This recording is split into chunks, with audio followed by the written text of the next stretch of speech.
So if you're a Neverness to Everness enjoyer, this is what the internet discourse of this game kind of feels like right now. Somebody had asked me, why are you playing this average open world gacha game slop? It's imitating every other gacha game. You can play any other game. Why do you play this? There's a surprisingly strong attention to detail in this game. The irony that this game uses generative AI and it's got everybody in a hissy fit. The environments kind of feel very handcrafted, like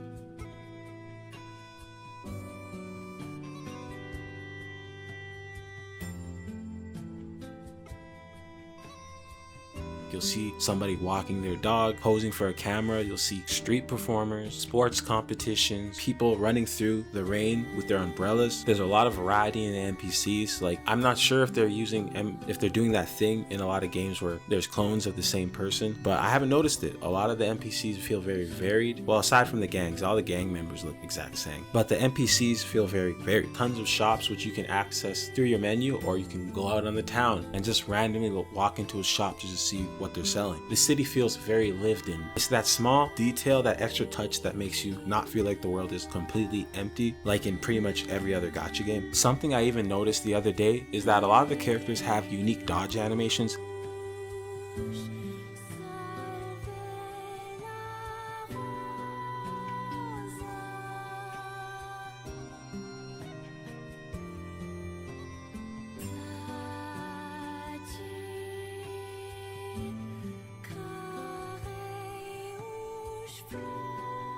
That's something Wuthering Waves doesn't even have. That's why I'm so torn on this game. Its overall quality is honestly just below, if not meeting a lot of games, but they make up for it in subtle ways and do things that a lot of gacha games don't even do, or didn't even do this early. There's unique voice lines for certain characters when you switch them on. I guess I just catch myself saying a lot, damn, if only this was in that other gacha game I enjoy a lot. It's like they really keep in mind the player experience. They're really trying to compete. They're trying. These guys are definitely trying. But that's definitely one thing I enjoy about the game, the attention to detail in very subtle ways. Number 2 is the immersion. The irony of the fact that I don't really like much of the characters in NTE, but the way this game tries to parasocial them or like make them a part of your experience is actually kind of genius. There's so many instances where you can just randomly run into your team members in the city and then just strike a conversation with them.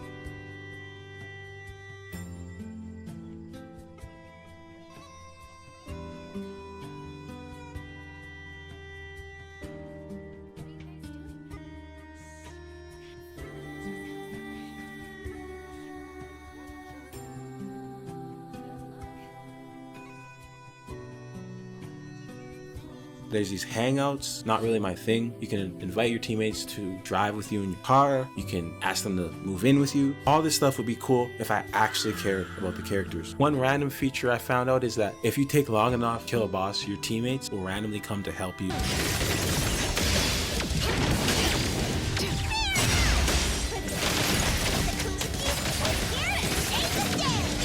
What you see is an illusion.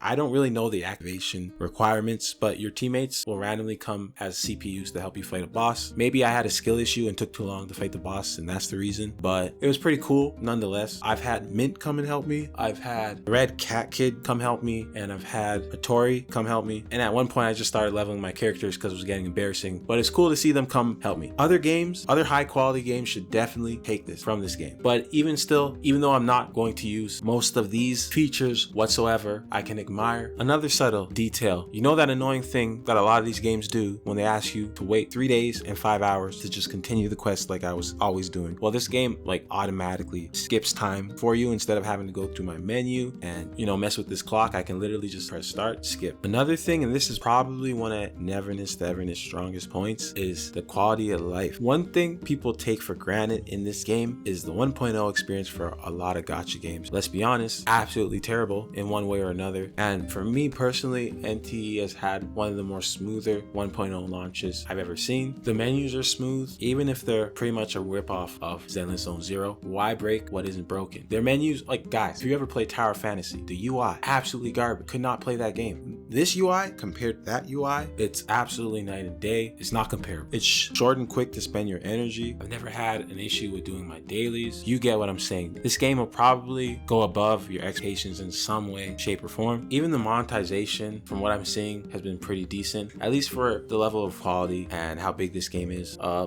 think optimization has been pretty decent from what I've read on the internet. I think the main issues with this launch are probably the story, obviously, and I've heard a lot of people talk about having not much to do in the game, like they're already done with the content, and I can see that. I don't know how you guys have the time to just grind through these games like that, but I could definitely see that. I haven't had an issue with that, but I can see it. Overall, the game is just filled with creativity and novelty. By that I mean surprises, basically. Like the anomalies, which are basically reality warping crises that you have to deal with, can get ridiculous, creative, and they'll have you pretty much saying, what the fuck, half of the time. It's pretty fun. Some of them are repeat, but it's actually surprising how varied some of these random encounters can be, and hopefully as the game gets patches, they can continuously push the creativity. And before, I was just mindlessly running around the map dealing with these anomalies, but there's actually like case files, kind of like a detective or a cop, that you can go through to understand like the lore surrounding the anomaly you're dealing with, and even that just adds more to the immersion of the game. Generally, as somebody who really struggles not to skip things, I recommend reading some of these before you go and do your anomalies, because I was kind of pissed that I wasn't paying more attention to this. It actually makes it more fun. It adds to the immersion. Like you really feel like you're a detective in some C-list anime. And the fact that I'm even talking about the monetization last says something, but the monetization is extremely generous. They're really lowballing all the other open world gachas right now. No 50-50, pity carryover, sign me up. That alone means that a lot of players should be at least checking this game out to support healthy competition in the gacha space. Like for Christ's sake, something like Arknights is unforgivable for the way they came into the space as a new gacha game with those types of prices. Laughable. Even another thing about this game is skins. Every character has like tons of skins. Well, I wouldn't say every character, but a lot of the more what they would assume popular characters have at least 2 or 3 skins, and majority of them you can just grind out with gameplay or spend real money. I know I'm not the only one who is out here wondering why these gacha games have not been dropping skins out the ass since 2020. They pretty much have no excuse with NTE out. That's showing that you can add a shit ton of skins to these games, and that's just extra money for these companies. I don't know why they don't do it. Maybe they're just lazy. But yeah, this game pretty much has all the quality of life and behind the scenes stuff that you would want out of any gacha game. It's just that the main things, the combat, the story, and the characters are a bit slacking, but the exploration is really great, and all the other things I mentioned. That's pretty much why a lot of people like this game. In case you're wondering why a lot of people can't put down what would otherwise look like another gacha game. Also, even though I don't think any gacha companies are listening to my video, I'd hope that a lot of them would take from NTE the same way NTE is taking from them, and overall we'll just get the ultimate gacha game by the end of it. Because as much as I like NTE, I can't help but think if a lot of other games took their ideas and put them in their games, it would be even more lit. But that's pretty much why people like NTE. Let me know how you guys feel about the game. Are you having enough fun with it? Have you already done all the content? Can you not stand this generative AI slop game? That's all I gotta say. Peace. Hold up. No matter what